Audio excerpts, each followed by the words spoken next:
Thank you. Good afternoon. I'm Jesus Escobar, Supervisor for District 1 from Imperial County. I'll be leading the meeting today as we figure out who's gonna be the leader for 2024. Francesca, do we have a quorum? Thank you, Chair. We do have a quorum. The only jurisdiction absent today is North County Inland. Thank you. Could you also help us out with the logistics, please? Yes, thank you. Please note that simultaneous interpretation in English and Spanish is available at this meeting, and we will be hearing remarks from at least one person in Spanish. Interpretation devices are available for our members at each seat. And I'd like to ask the interpreter, Giovanna, to explain how the Zoom feature works at this time. Yes, good afternoon. To use the interpretation feature, please scroll to the bottom of the Zoom screen where the meeting controls are. Click on the interpretation icon, the world, and select English as your language. If you are joining through the Zoom mobile app from a cell phone, tablet, etc., please press the ellipsis, then interpretation, and then choose your language. Finally, click on mute original audio to not hear the original Spanish low in the background. Headsets are available for interpretation. If you are in the meeting room, please check out a headset from the receptionist in the lobby. Buenas tardes. Para hacer uso del servicio de interpretación, por favor, desplazarse a la parte inferior de la pantalla de Zoom, donde aparecen los controles. Haga clic en el icono de interpretación, donde está el globo terráqueo, y seleccione español.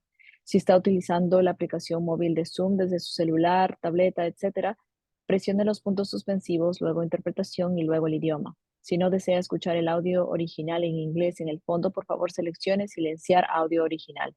Contamos con auriculares disponibles para el servicio de interpretación. Si se encuentra en la sala de la reunión, por favor, pedir auriculares a la recepcionista en el vestíbulo. Gracias. Thank you. Thank you very much. And this meeting will be in a hybrid format. And so members of the public and in some cases, committee members can participate remotely. If you are a member of the public who would like to speak on an item, please use the raise hand icon in the Zoom toolbar. It's especially helpful if you can do this at the beginning of the item presentation and not wait until public comments are called for. When you are called on, you'll be unmuted by the SANDAG staff. And if you're calling in by phone, you may need to press *6 to unmute yourself.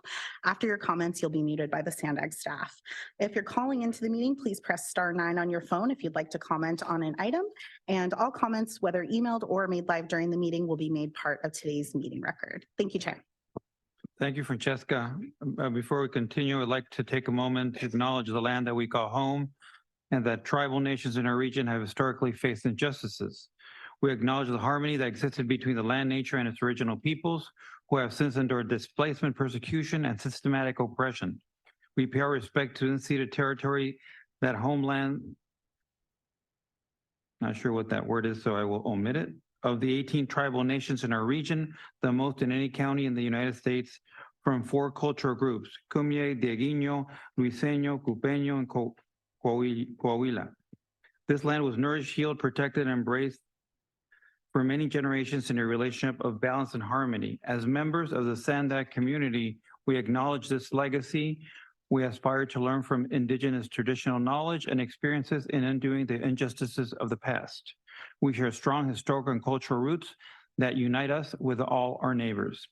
With that, I would like to present our Chairman Raymond Welsh, to please bless our meeting as we continue. Thank you. Amayaha.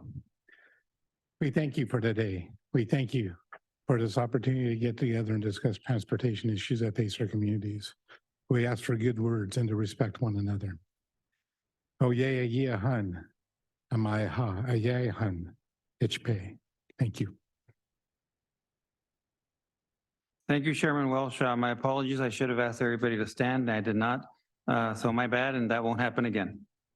But thank you for those kind words. Item number 1, non-agenda public comments. Do we have public comments, Francesca?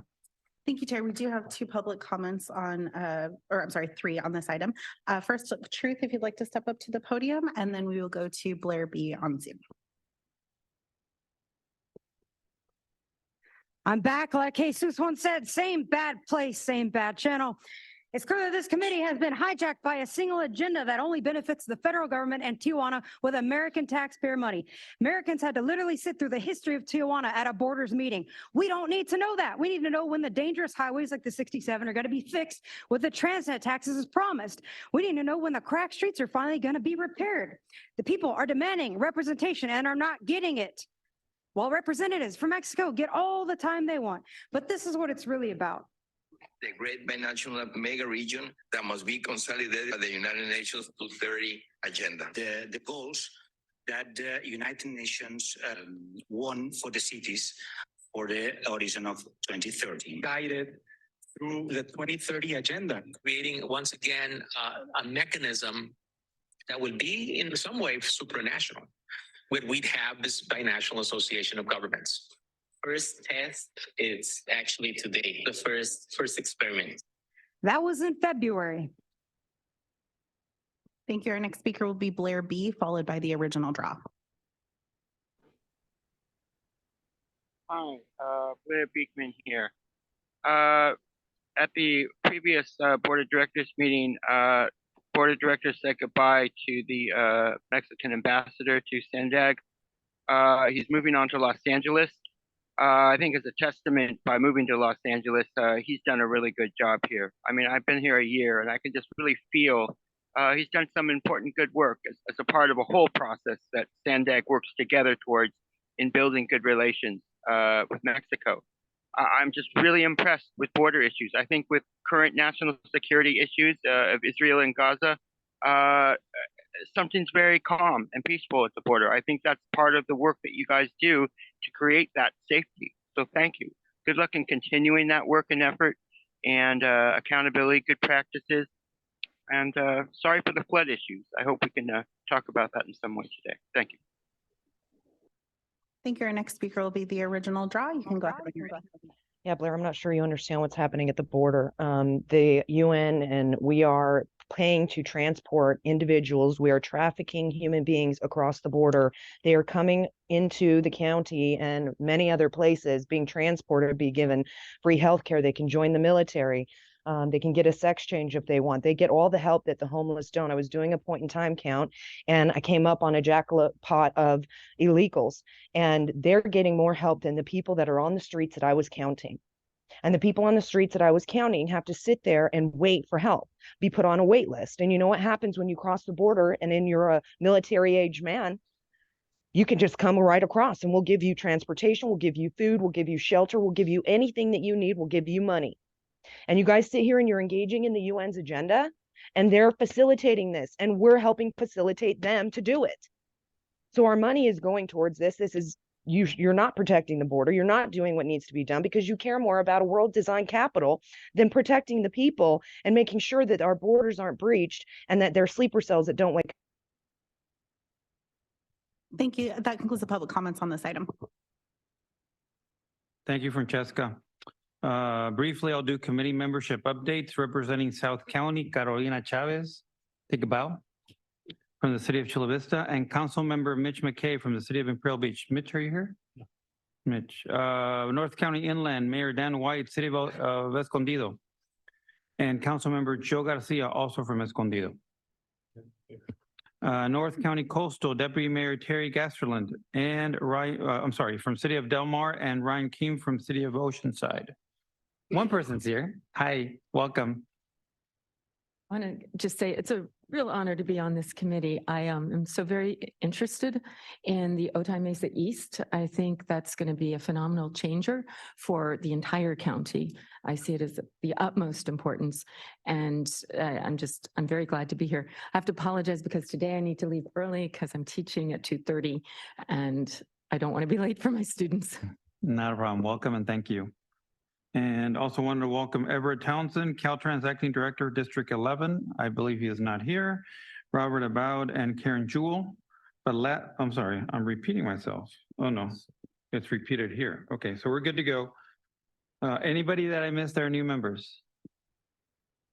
Seeing none, a brief recognition on Consul General of Mexico. I am going to not read the entire portion because we all know and have grown very fond of our consul Carlos Gonzalez, and I think it's important that we recognize him not just at the board of directors, which was done, but also at Borders Committee based on his not just his respect, but his almost responsibility and he going above and beyond what he needed to do as the job responsibilities that entail. He did more for us as a collective area than other councils have done in our past, as mentioned by multiple members of the SANDAG Board of Directors. So I want to wish him all the best. If you want to maybe wish him well in a very brief statement, it's definitely welcome. Carolina? As I mentioned at the Board of Directors, the collaboration that we saw, and I've been doing binational affairs for around 23 years. And as you may think, we went through a lot of consul generals and ambassadors during that time. And I deeply feel, as I mentioned before, we had never had it this good. Carlos is not just a humanitarian at heart. He's dedicated to creating liaisons between two countries. And how we previously mentioned as well, we are forever in debt with them, to them. We know someone else is coming. They have big shoes to fill. During the COVID pandemic, we worked closely together to bring vaccines to the other side of the border as well, knowing and understanding that the strains were going back and forth because we do have a floating population we cannot ignore. So I just want to commend him, his team, his contribution to international trade, public transportation, and just border protection, as well as maintenance and creating Otay Mesa too, and all these infrastructure for the betterment of the region, not just for one side of the border, but for a regional cause. I really wanted to take the time and say that he's going to be dearly missed, and whoever comes in his place is going to be, I imagine, great, but he or she will have big shoes to fill. Thank you, Carolina. Any additional comments from board members? Seeing none, Carlos, lo mejor de la suerte. Gracias por tu apoyo a nuestra comunidad, a nuestra región. With that, moving on to the consent agenda, item number 2, approval of minutes for the September 22nd and November 5th meeting. Do I have any motions? I'm happy to make the motion. Thank you. Do I have a second? Francesca? Chair, we do have public comment on this item. Okay, my apologies. The original draw, you can go ahead. Yeah, because this is also number 4 under there. You are, I'm sorry, number 3. 2025 regional plan for the tribal and binational outreach summary. The problem is that when we're outreaching with people, it tends to not happen to that many people, and with how many people that could be reached, you could be doing more to, let people know what's going on. But also when you're outreaching to these people, you're lying to them about what's really going on. And there's a climate god that is taking over our world. And, people are willing to do anything and everything to bow down to it and do anything that will, pretend to make the world not destroy itself. It's quite ridiculous what's going on. And if they understood that everything that you're pushing with electrifying stuff is actually destroying the planet by doing that. So, they look at land like in a different way. And, it should be taken into consideration that what you guys are doing is actually nothing to benefit that. Our next speaker will be Blair Beekman. You can go ahead. Hi, Blair Beekman here. With your the item about working with regional plan, tribal and binational outreach summary. Again, it's my hope that somehow the work I do with tech accountability, that has been UN guidelines and ideas, and initial ideas. The purpose of their ideas is to bring itself to local communities, for them to make decisions about, for them to decide what should be good guidelines and good practices with tech accountability. All the new work with digital inclusion, that you're building right now. I hope you can bring the work of tech accountability to the tribal nations, and they can work to decide what they feel can be best practices for the future of tech for their tribal areas. I think it would prove to be some interesting work to talk about democracy and what exactly does that mean into the 21st century tribal nation. Thank you. Thank you. That concludes the public comments. Thank you. Could you do roll call, please, as we do have a first and a second?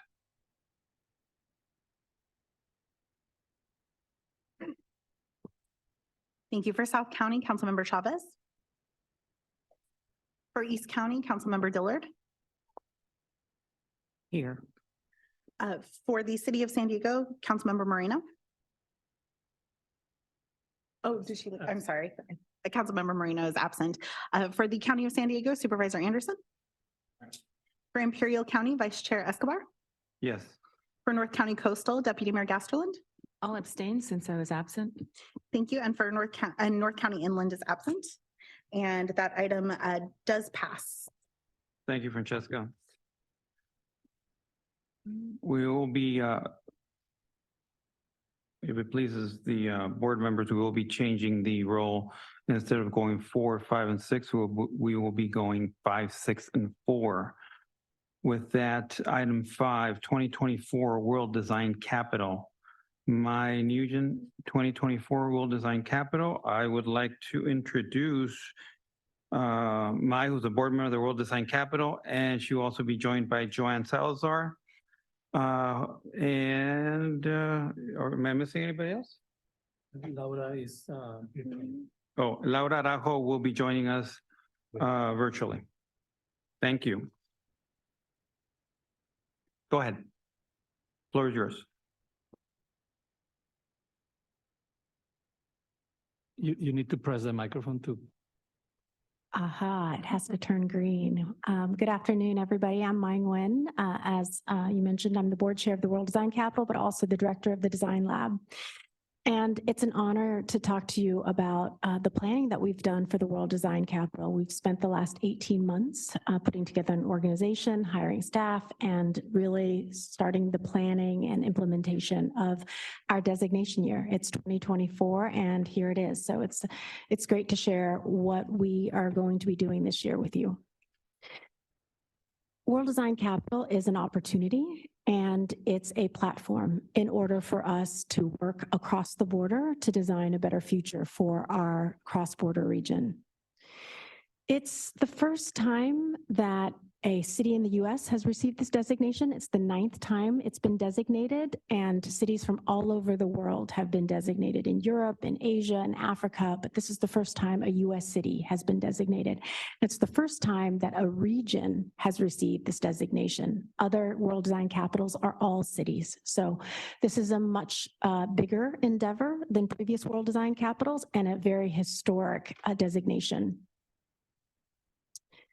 What is design? This is the first question people ask us. The way that we are conceiving of design is very broad. It's very expansive. It is inclusive of the design that defines our region.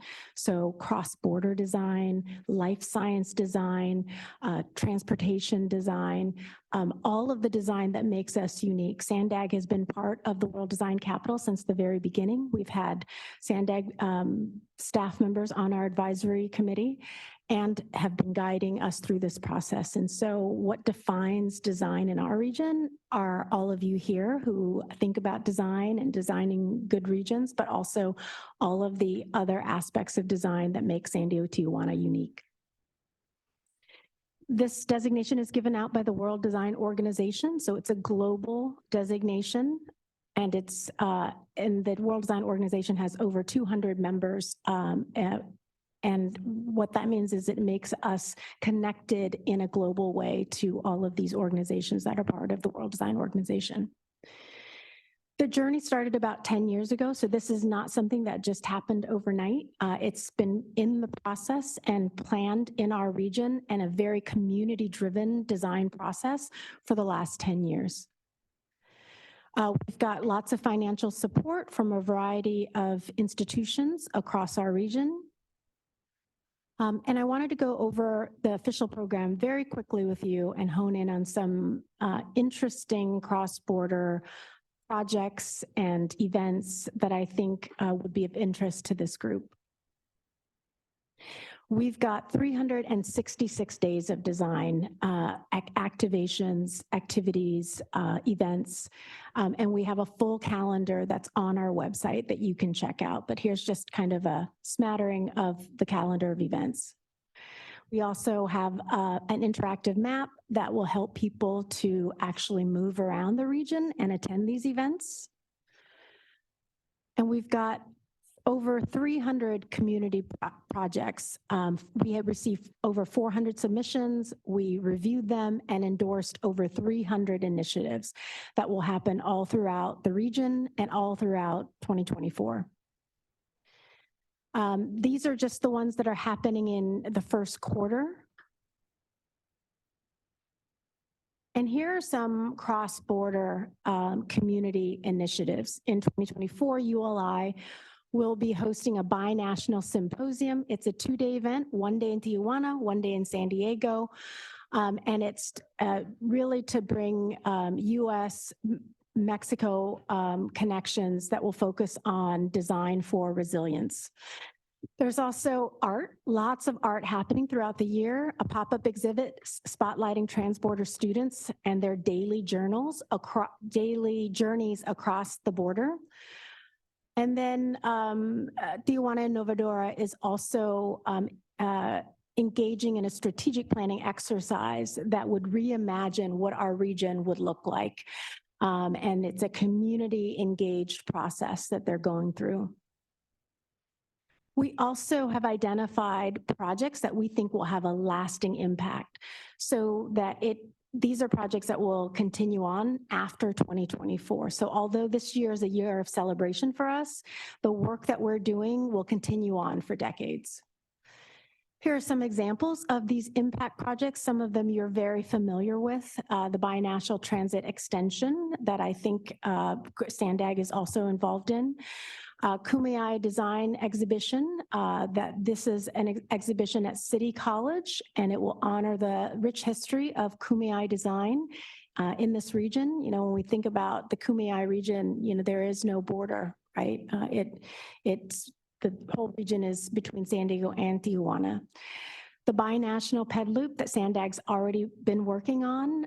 This is an opportunity to finish that bike ped loop in Tijuana. And then a number of other impact projects that we will continue to work on after 2024. The bedrock, the foundation of every single World Design Capital, all 9 of them, are the signature events. These are events that happen in every single designation year. We have a World Design Spotlight. These are digital videos that will highlight design that defines our region. The Cross-Border Express, for example, the Gazo Library, Qualcomm. These are all iconic examples of design within our region. We're hosting a community celebration in Tijuana on February 28th. You are all invited. This is a regional celebration of design. The World Design Festival is a 5-day festival that celebrates design in Tijuana, but also internationally. They are curating and inviting a very rich list of speakers, curating design workshops, as well as open studios and events all throughout the 5 days. The World Design Experience is happening in September. It's a week. I think it's 2 weeks, actually. It's a little over a week. And it will be spread out across the San Diego region in 5 locations. And this is going to be a community portal that opens up and will receive submissions for designers within our region to be able to showcase what they do. The World Design Policy Conference, I've described this to other people and they say, oh, it sounds like the Davos of design. So we're bringing in all of many of the big thought leaders within design to think about how we can design better policies across multiple different dimensions, including regional policy design, which is what you do, the design of technology, resilient policy design, health policy design. So lots of different lenses that we're going to look at in terms of designing policy. The World Design Network of Cities meeting brings together thought leaders in major cities that have won the World Design designation. So chief design officers, mayors will be invited here to talk about what makes a good city, what designs create livable and sustainable cities. And then finally, our convocation ceremony and celebration is where we hand the title to the next World Design Capital, which is Frankfurt, Germany. We also have a youth program. We have engaged our youth in thinking about how to design a better future. And we have a number of different programs that we will get to highlight youth voices throughout 2024. And then our legacy program is what we will continue to work on after 2024, so that we are taking this opportunity as being the World Design Capital to actually engage a number of different groups across the region, cross-sectoral, creating focusing on these 6 focus areas and creating networks in order to work on pressing problems within our region. As I just mentioned, those are the design to action networks that we've created, and we've also have a design ambassador program. These are hundreds of people that are engaged with the World Design Capital in order to work on legacy projects, impact projects. So I'm gonna pause there because I know I was given 10 minutes and take any questions that you have. Go ahead, Carolina. Oh. First of all, thank you. This is a great project. I've been able to follow it since my city of San Diego time period where I was working in D3. I also have been able to follow it on the Mexican side.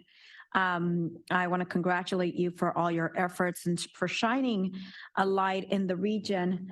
It is very important that when we move forward, we think about programs like this, bringing holistic solutions and shining the light on very, very important transportation, medical tourism, just tourism in general, and economic development and trade being the most transited border in the world, not the largest, but the most transited.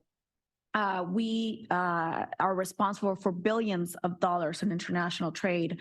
I'm able to say that we are the world's platform of medical tourism, recurring tourism. And I want to offer myself as a council member in the city of Chula Vista, and with the proximity that we have to our borders, as a resource. I've been doing binational affairs and economic development for over 22 years, both on both sides of the border, as Hector Vanega knows me for quite a while, since like 2006. And I would love to be a resource. I have some ideas. I see that we have the Cordoba group sitting behind you, and adding the perspective of an international trolley is revolutionary worldwide. So I have some ideas. I will connect with you later on. I thank you for picking this region as your platform to inform what we have as a regional to offer. Thank you. Thank you for that. And I just want to point out that even though this is designated as to the city of San Diego and Tijuana, it is a regional designation, and we really do want to engage all of our cities across the region. And so we will certainly connect with you and listen to your ideas and hopefully spark a conversation about a collaboration. Thank you. Any additional board member comments? Go ahead. I have a somewhat embarrassing question. This is a very exciting time, and I'm so happy that we're part of it, and you're doing a great job. Are there any concerns in terms of sewage and how we're going to address it? Last month, I toured the border. It was overwhelming. And it wasn't overwhelming like right there. Depending on where the wind was carrying, it followed you around. So I mean, I really want this to turn out well. Yes.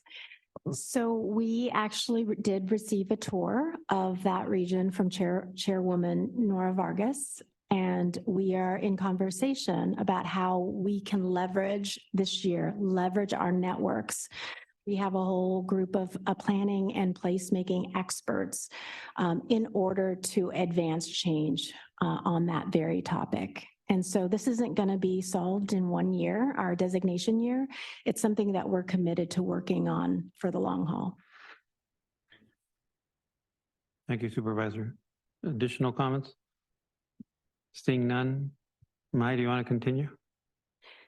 I think that's it for us. Okay. We're happy to follow up with any of you. It is an open invitation. This is an inclusive program. Please do get in touch. Thank you for presentation, Mai. I do want to open up for Joanna or Laura if they want to have any comments prior to bringing it back to the board.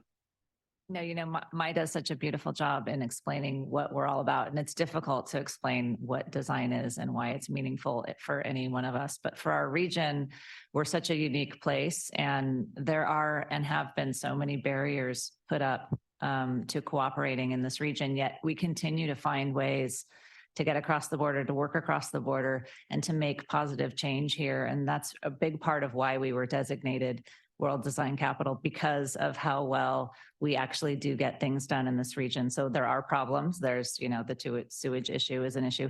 There are issues, but we continue as a region to work together to design solutions to get around those challenges. And I believe that's a big reason why we were designated. And I congratulate all of you for continuing to work in that regard here at SANDAG. Thank you. Public comment? Thank you. The original draw will be first, followed by Blair Beekman.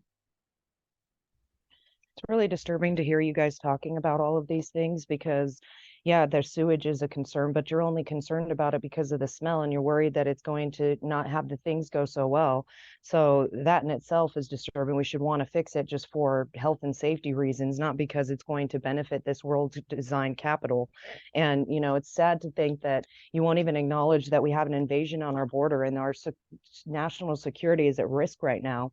And we can't even acknowledge that.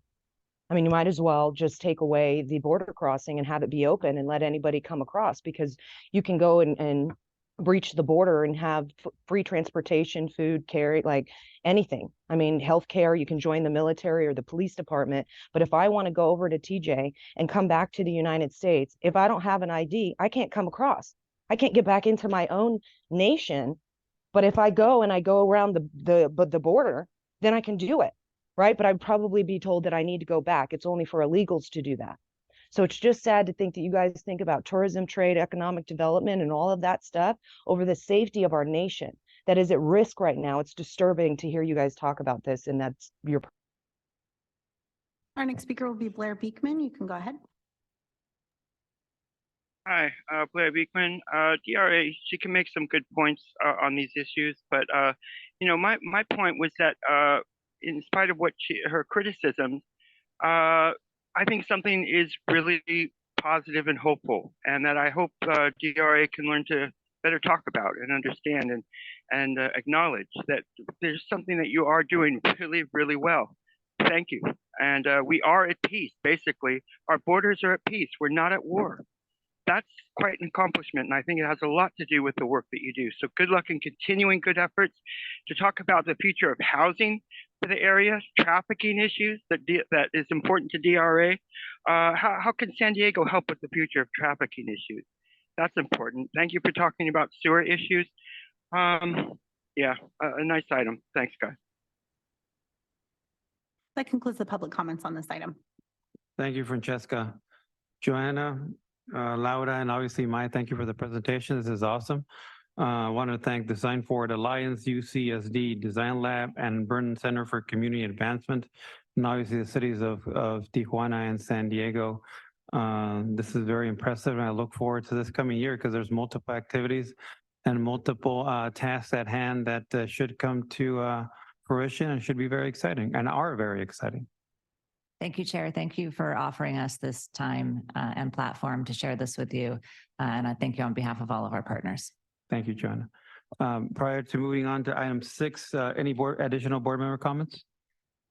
Seeing none, item 6, which is a continuation to a certain extent of item 5, and that is SANDAG's approach to 2024 World Design Capital.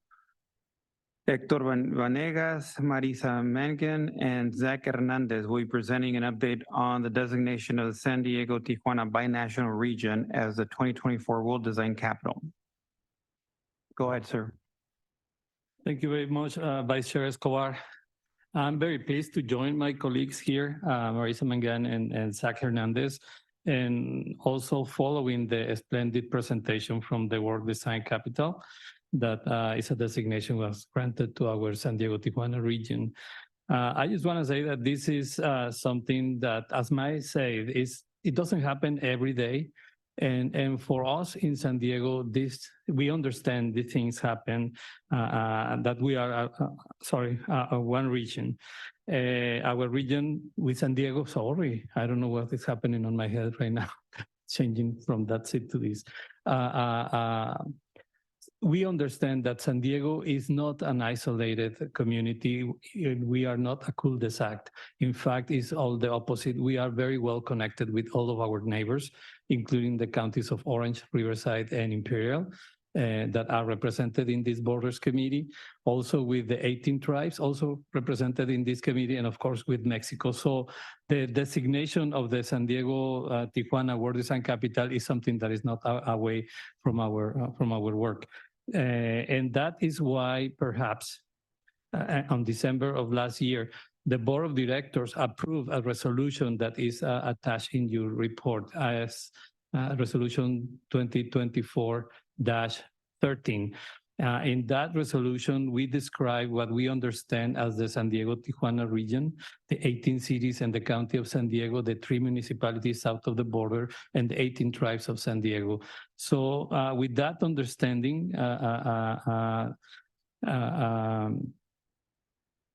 we want to recognize that San Diego and Tijuana share not only the cultural roots, the historic heritage, but also that we share the largest cross-border community. Those San Diegans that every day go to Tijuana because they find their housing, their medical services, education, and other needs for their lifestyles. This large community returns to San Diego every day. For that reason, SANDAG has identified issues of mobility, the environment, housing, etc. And those topics are addressed in our regional plan.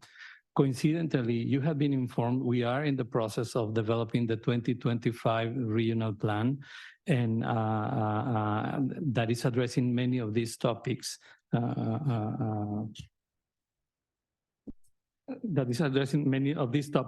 And we group those topics in 3 concepts that we submitted to the World Design Capital as our approach to address this opportunity. And I will refer to the Cross-Border Connections Summit of the San Diego-Tijuana leaders. In this concept, what we are envisioning is to take advantage of an event that we've been holding since 2008, joint meetings with Tijuana and the state of Baja California, but work in conjunction with the World Design Capital in their network of cities. The network of cities, as Mai mentioned, that they are bringing their leadership, but also they're bringing also representatives from prior designated cities like Turin, Italy, Helsinki, Finland, or Valencia, Spain, among others. So what is exciting is that we can take advantage firsthand of the input or the experience of those cities, how they have addressed design in developing their communities and the quality of life. And for us in SANDAG, this is very important because, as you know, SANDAG plays a role in designing the future of San Diego. So we feel that the summit will bring about that dialogue and will inspire us. But before I go on this, I prefer to leave the stage to my colleagues and they can explain a little bit of the other two proposals that were submitted. Yeah, thank you, Hector. So in addition to the great discussions and the great ideas that are definitely going to come out of World Design this year, it also represents a chance for SANDAG to tap into the creativity that's at one time community-driven, but also world-class to inspire and guide some of the planning work that we do. So this is us going beyond just the 2 or 3 dimensional kind of aspects of a project, how it gets engineered, et cetera, but it's the nuance and the sensory and sometimes unspoken way that people experience a public space that SANDAG does have a role in creating.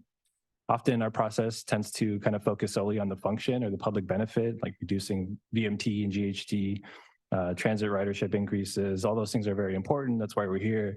But as a result, sometimes the public space that we create ends up lacking a sense of place, identity, and intention. SANDAG has several projects where this conversation really is starting to be centered. And a great example is the San Isidro Mobility Hub. So we submitted the project to World Design as a community initiative. And we're really grateful that it was accepted to participate. We're also really excited about the timing because we're actually going to be starting the planning and the outreach activities later this year for this project. What better time and what better way to do it than when we have such a massive spotlight? And like everybody who's participating in the events this year, we're trying to capture lightning in a bottle, so to speak. The goal for this particular initiative is to leverage the platform to extract a lot of the expertise, the great insight and inspiration for the design elements of the future hub, something that reflects the historical and cultural importance of the site, of the San Isidro community, and our region's binational DNA, which is something that the current space, the current transit center, frankly, has lacked, has always lacked.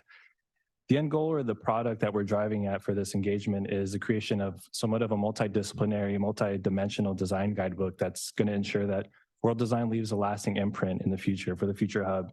And the guidebook would be somewhat of a summary of ideas that'll come out of engagement.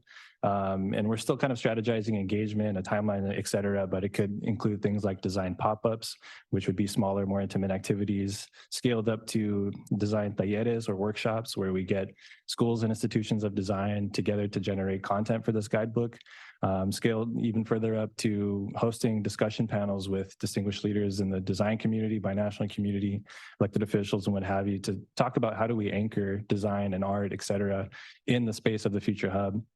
All of that culminating in a design guidebook to help us feed some inspiration into this planning process. But the recommendations within the guidebook, just think of them as visual, artistic, architectural, user experience recommendations. You can think of design motifs, graphic, visual branding themes, landscape, interior design ideas, art features, and potentially something exciting would be designating art programming as part of the future hub. So carving out some space, some footprint of the hub to feature art, feature design, and anything else really that the design and binational community want to offer as inspiration or vision for the future site. And last thing to note before I pass it is that this initiative was also recently elevated to an impact project, which is part of the World Design Legacy Program. Much more to come and really excited for how things are shaping up. But now I'm going to pass it to Marissa to talk about another great initiative. Thanks, Zach.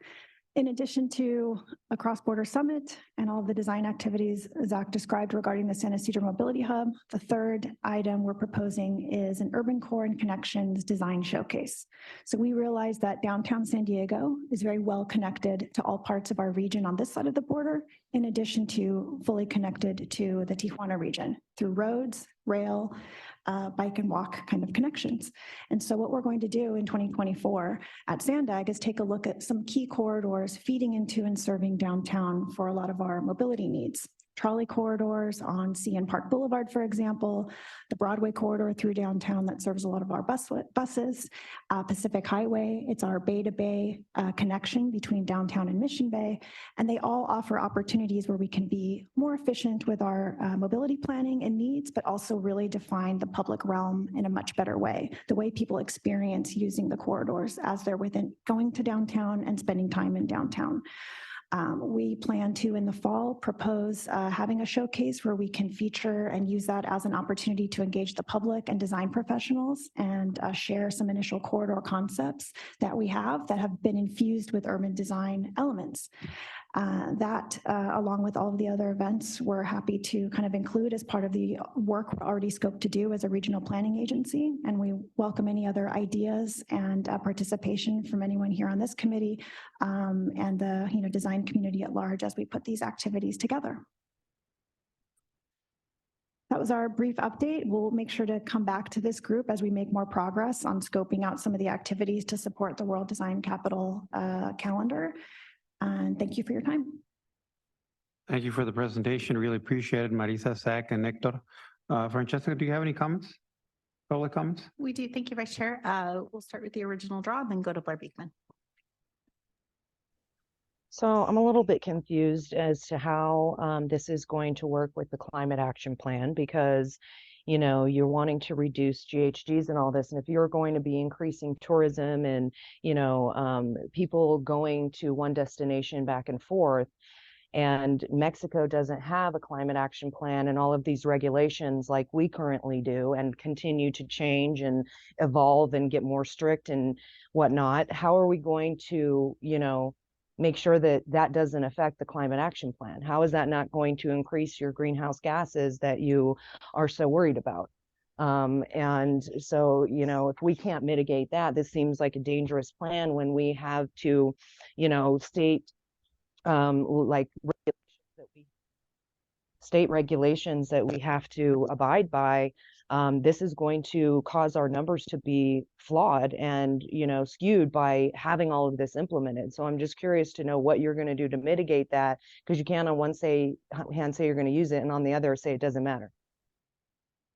Our next speaker will be Blair Beekman. You can go ahead. Hi, Blair Beekman. Again, the future of housing, the future of mixed income housing is an idea California has to be more implementing by 2029. I think the way Tijuana is developing their housing right now, mixed income can be great examples of how to work towards a better flexibility and cooperation for local neighborhoods to be accepting of all sorts of people being able to move in and live in the same neighborhood together. Those are important concepts in the future that I think both Tijuana and San Diego want to work on. That I think is interesting. Tech accountability, its guidelines and its concepts of open democracy and shared community dialogue is another really hopeful thing that I hope can be shared in the future of building the border area and the trolley project at Otay Mesa. So good luck in all the ways to develop the future of the transit center and the border area, and thanks for this item. That concludes the public comments. Thank you, Francesca. Bringing it back to the committee. Ms. Chavez, Councilmember Chavez. First of all, thank you for this detailed informational piece. I do want to be mindful, and I would love to be part of those workshops, roundtables, discussion committees, anything that's coming up, because I do understand that the last image that we saw, it's San Isidro, right?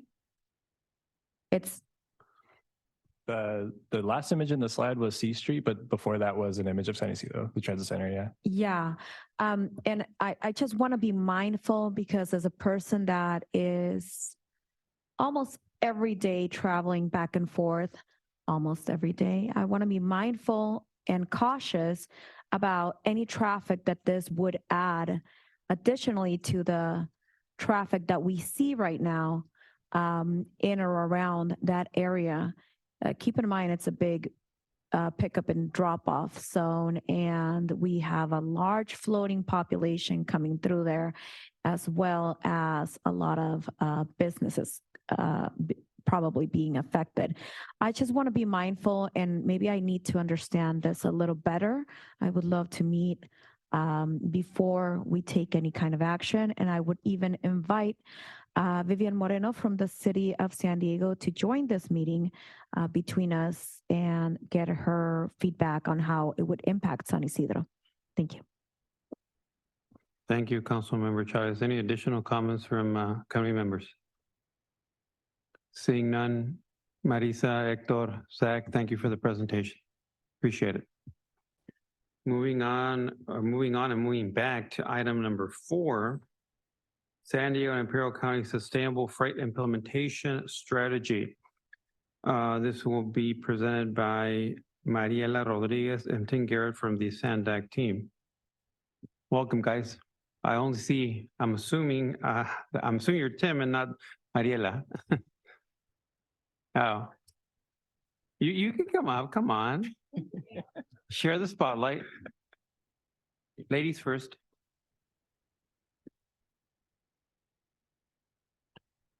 Floor is yours, guys. Great, thank you. Thank you, Vice Chair Escobar and members of the Borders Committee. Good afternoon. Thank you for having me here, Tim Garrett, Regional Planner with SANDAG's Strategic Partnerships team, joined by Mariela Rodriguez. And here today to provide you with an update on our project that we've been working on for almost 2 years now and approaching the end. And so just wanted to provide an update. Presented this to Borders Committee back in September, so just a few months ago. And so I wanted to provide an update and yeah. So just to provide some background and the reason for this project, freight is an essential component of our regional economy and really our daily lives, whether we realize it or not. And so this was clear during the pandemic with supply chain delays, and really there have been a bunch of supply chain delays since the pandemic. And so it is in the news, it's on top of our minds quite a lot. But we also know that communities near and around freight facilities bear a disproportionate burden from that. And that includes air quality impacts, public health impacts, and noise and emissions and all sorts of things. And so to address these issues, as well as to meet state regulations and goals around climate, air quality, and pollution, SANDAG, the Imperial County Transportation Commission, and Caltrans have been working on this project. So this is San Diego and Imperial County's Sustainable Freight Implementation Strategy. And so it intends to create a more sustainable supply chain network through regional freight projects, programs, and policies. So over the course of the project, the team's been seeking feedback to inform what folks around the region think would be the best and get some feedback. And so we developed a robust outreach plan to engage stakeholders throughout the study in both San Diego and Imperial counties. So that include conducting interviews, focus groups, public events, lots of presentations, and we engaged groups including health organizations, community-based organizations, workforce development and labor organizations, and then finally freight industry and business organizations. And this included a public survey I mentioned that was open to the public for 5 weeks. We received over 150 responses on that. And we've been incorporating the feedback from the survey as well as all of this other feedback into the strategies that we've been prioritizing. And so some of the things that we learned from these outreach efforts included that local impacts for some folks, it's very present that there's freight facilities nearby, but others it feels a bit more distant because they might not be located right next to those. There's a lot of enthusiasm broadly for reducing the environmental and environmental justice impacts. There's a concern that maybe a bit of regulation might be could impose a burden on the freight industry, and ultimately that could result in higher prices and other impacts for the consumer. But we also learned that there's economic opportunities to be made by emerging freight innovations. And finally, we also learned about workforce development organizations, colleges, and labor groups that are developing new programs and curriculums to support the transition to new technologies for sustainable freight. So as part of the project, we developed an evaluation where we looked at existing projects and strategies from our regional plan here in SANDAG, San Diego region, as well as Imperial County. So we looked at the Southern California Association of Governments and their planning documents. And we also wanted to develop some innovative strategies as well. So that's what we got some feedback from our communities on. And we considered whether each of these strategies would advance equity, environment, and economy and competitiveness. All three of those components being really important to sustainable freight. So we highlighted a few of the strategies here. I kind of spent a bit more time in the last presentation on them, but really truck-only lanes that have a lot of benefits in terms of safety, separating big heavy trucks from other road users, and that would prevent mixing of large and small vehicles, different speeds, and that can provide a safety benefit. grade separations that are in the middle and the top, and that would be separating where railroads and streets come together, and that's a obvious safety concern. So providing ways to send one above and below to eliminate that conflict. Idling reduction equipment, that could be ways to reduce emissions and idling that would happen when trucks are parked or they're queuing. Zero emission trucks are a hot topic, replacing the existing diesel and gasoline powered trucks with likely battery electric and fuel cell electric technologies to reduce emissions at the tailpipe. And then another one highlighted here is a port of entry appointment system in which this would seek to reduce the congestion, the idling at the border, as well as other terminals. And so this would be appointment based, and it would allow users to operate more efficiently. And so when I presented last time, there were a bunch more strategies, and I just wanted to highlight a few of them here. So we've taken our whole strategy list, which was about 200 strategies throughout the two counties.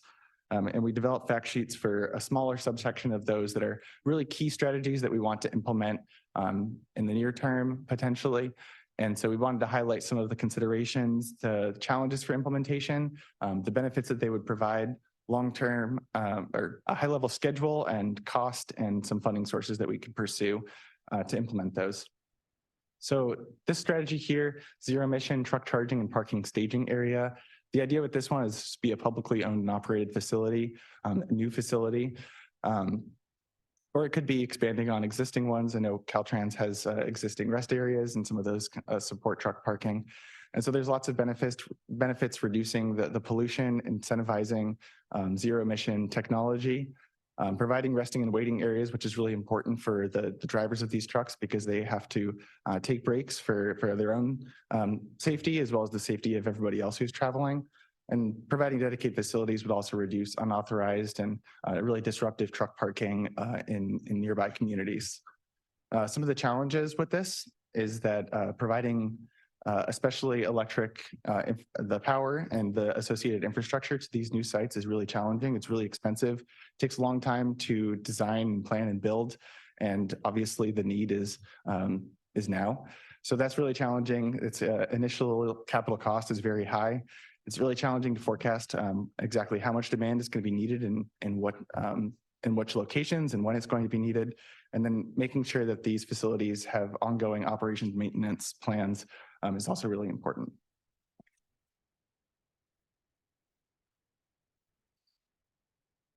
So a similar but distinct strategy is supporting the development of privately owned and operated truck parking sites. And these could also include zero emission charging infrastructure as well. So recognizing that there will be certain areas where there will be a private development incentive to develop these sites, there will be an economic incentive. This is a win-win for economic development and making sure that the facilities that are provided are responsive to the market and providing modern amenities and providing a lot of the similar benefits to the previous one.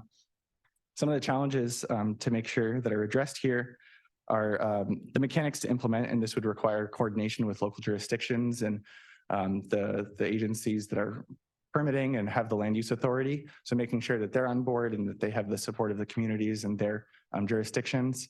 And then the funding and approvals as well. And that's a challenge with all strategies, of course. One more that I wanted to highlight for today is overweight truck route planning. So this is a policy for considering and pursuing some changes that would allow increase in the amount of weight that can be carried on our roads. So currently there's a limit to how much weight a fully loaded truck can be, and that is considering the weight of the truck as well as the goods inside. But the challenge with zero emission trucks, especially battery electric trucks, and where the technology is right now, is that the battery electric trucks are heavier than their diesel counterparts. So a battery electric truck, which is great, it has no tailpipe emissions. That's what we want. It's heavier, so the effective capacity of that truck is reduced. And so if we're not careful, then that might result in an increase in the trucks, the number of trucks on the road, the amount the trucks need to travel in order to carry our goods from place to place. So we don't want to create new issues where we switch to zero emissions, but then it ends up creating new impacts. And so that's the idea with this, identifying potentially certain corridors where it might be appropriate to allow heavier zero emission trucks in order to limit that growth in truck vehicle miles traveled. But of course, things to consider is that if we've got heavier trucks, that might cause increased wear and tear on the roads, the pavements, as well as the bridge structures. And so those concerns need to be ironed out and making sure that there's no additional impacts like that, or at least that they're accounted for. One last component that we're working on now is the workforce development toolkit. And so this is really it's a component that we are undertaking to ensure that the workforce has the skills needed to operate and maintain the new technologies and infrastructure that we're planning through this study. And so we've analyzed the labor market to provide a point in time snapshot of how job postings and applicant profiles compare and identifying what types of skills gaps exist between what's needed and what's available in the current workforce. We're also identifying the training programs that are available both in San Diego and Imperial counties, but as well as surrounding counties in the Inland Empire, LA region, as well as south of the border. And so we're identifying those, and we'll have that as an inventory of available programs, and then developing recommendations on how we could meet the needs of the emerging workforce needs. So that includes working with employers to develop employer-specific training programs, developing modular instruction materials that could be inserted into existing programs, as well as developing new ones, and then having more regional conversations to highlight the workforce development needs and taking action to address them. And that could include public agencies, educational organizations, as well as employers. So I mentioned that we wanted to provide an update on the progress. As we finish up this workforce development toolkit, that's really our last main deliverable for the project. And so we're compiling all of the prior completed work into a final report, and that'll be completed in February. So existing conditions and best practices, innovative strategies, summary of the outreach that we've conducted, and then all of the strategies in more detail, and then finally the workforce development toolkit. And so that concludes the presentation for today. So we've got Mariela Rodriguez and myself from the SANDAG side. We've also been having the support of Jose Marquez Chavez from Caltrans as a member of the project development team, and of course, Imperial County Transportation Commission staff as well. So with that, concludes the presentation. I'll turn it back to Vice Chair Escobar. Tim and Mariela, thank you for your presentation. I do have a couple of comments, but before I do my spiel, Francesca, a couple of comments. Thank you, Vice Chair. We'll start with Blair Beekman, followed by the original draw. Right, thank you. Thank you for this item. It was brought up here to these sort of committees a couple weeks ago. How is hydrogen fuel cells doing as a future of for the future energy of truck use? I thought this was a really interesting item a couple weeks ago, not only for northern Mexico into the United States, but it was nicely mentioned how it can, branch out, into Mexico City and into the depths of Mexico itself. Good luck how to be working towards that. And yeah, I think you're going to have to be addressing, I think, hydrogen fuel cell as a means of energy in the future. I don't know what else to say. Good luck with this item, and thanks for your time. I think our next speaker will be the original draw. Yeah, I don't know how you guys can sit and say you don't want to create new issues by, bringing in an electric fleet, but anytime we're doing anything with all this green energy and following the climate god, creates more problems that have to be mitigated. And just the weight of these capacity, I mean, you're going to be putting, a halt into the supply chain, because the capabilities of those trucks, if they are electric, are going to be far less, they're going to suffer, and it's going to cause, prices to go up, like you were saying. But I don't know if you've even talked to truck drivers, because if you did, you could hear from their own mouth that this doesn't sound like a good idea. Because, and then even trying to mitigate the weight by adding to the weight amount that they can be on the road. I mean, they're definitely the way that they are because of the roads and because of the destruction it does to the roads. So you're just setting yourself up to destroy the roads, not have any transport of goods. But that's the plan. So, I mean, you guys are doing a really great job. That concludes the public commenters. Thank you, Francesca. I'll bring it back to our committee comments. Yeah, Go ahead. thank you. Thank you for the presentation. I appreciate all the work that you all have put into this. I just have a short question. There was a slide, I don't remember the number, where you were talking about idling reduction trucks. And I just wanted to understand how that might work. Sure. So yeah, I can go back to the picture really quick. So yeah, the idea, so this picture, it looks kind of funny, but because you probably haven't seen that before, but but trucks at truck stops, they have the ability to connect up to HVAC, so heating, ventilation, air conditioning. So truck driver is able to, they're taking a break, they're taking a nap, sleeping, able to connect up, and then so they're not running their generator on the vehicle in order to maintain the air conditioning appropriate temperature for sleeping in. So they're able to hook up to that, and then they're not idling their engine while they're doing that. I'd say this is a bit more of like a appropriate in the near term. There will be a transition to zero emission trucks as we are looking forward into the coming decade as a result of state regulations. So this is one strategy that could be pursued maybe in the near term as we are moving towards zero emission. I mean, it sounds futuristic, but it is a big problem when it comes to idling. And we always see trucks idling, especially as traveling, when there's a lot of them on the road transporting, even from, Southern California to Northern California, they still eventually have to stop and rest. So I thought that was a very interesting idea, and I hope that ultimately we can do something like that. Well, thank you so much. And thank you, Vice Chair. Thank you, Councilmember Dillard. Councilmember Chavez. Thank you so much for this important information.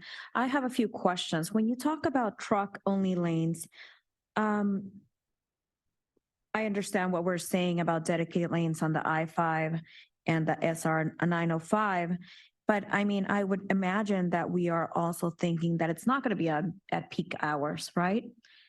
Or because we just had this discussion at the board of directors meeting where we had a workshop where we were talking about this. So it might be one of the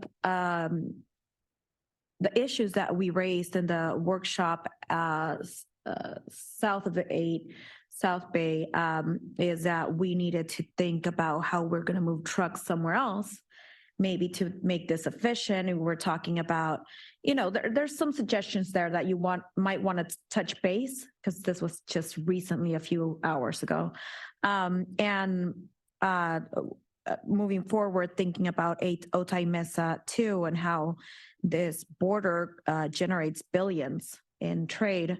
I would just, maybe it would be appropriate to have a comparison. I don't know if it exists. I know a long time ago, we did talk within one of these meetings about how many tons of contamination. A certain study was mentioned a long time ago here at SANDAG. But I think that's a valuable resource to have when we're talking about this, because just again, right? It's not this side of the border. We share the air. So I think it's mindful to ask that maybe we look at a study like this to talk about this is the number of tons of contamination per minute, per hour that we're having at the border, or in this transit of trucks, right? So that's just a suggestion. And I would also suggest to not designate truck-only lanes in peak hours. And if you come from South Bay, you'll understand why in the morning. Thank you, Councilmember Chavez. I can relate to that as well. Any additional committee member comments? Tim Mariela, before you leave, I do have, I'm going to throw a curveball at you. So I think it's something now that we have ICTC in the room, mi amigo Hector in the room, Caltrans in the room, South County in the room, and that's the topic of nearshoring. Obviously, that is coming. It's not an if, it's basically a when, and when it's going to exponentially increase. So we talk about a regional border community and a regional economy. Obviously, we have two commercial ports. We have Otay Mesa, potentially Otay Mesa East, and Calexico East. Things from an infrastructure perspective there really needs to be a hard look at the infrastructure on both sides of the border, obviously, especially on the Mexican side, given the amount of traffic and the lack of infrastructure, given the potential exponential increase in cross-border traffic based on nearshoring. You can also throw in the aspects of LA Long Beach can no longer grow. And will this potentially be an offset of LA Long Beach? Because again, there may not be that level of demand potentially down the road if nearshoring really takes the effect that it could be. So again, I think it's a regional infrastructure plan, regional infrastructure outlook that could be a part of this study that really affects both regions, Imperial County as well as San Diego County. And I think it's something we should really be focusing upon. And I'm going to throw an additional curveball is County Board of Supervisors of Imperial County just approved a combined lithium geothermal project, the first one that we've done in Imperial County. It will hopefully not be the only one. It will likely be open up the floodgates for additional geothermal and lithium extraction component projects that will again create additional potential demand for these types of manufacturing plants within our general 150 mile radius, which will put an additional damper on infrastructure and infrastructure needs. And at the same time, again, it's part of this overall umbrella. So again, I think we should really maybe expand this into more of an operational short, mid, long-term outlook that really plans ahead and looks at this region on a coherent basis based on the future needs that we will all need to address, if that makes any sense. With that, that would be item number 6. Item number 4, I apologize. So now we're moving on to item number 7, which is adjournment. So I think we're good to go. The next meeting will be Friday, February 23rd, 2024. Scheduled at 1. Hopefully we'll start at 1. Yeah. But again, that is not my call. I'll beat up my buddy Nora on that one. So anyway, have a great weekend, and we'll see you on the 23rd. Thank you.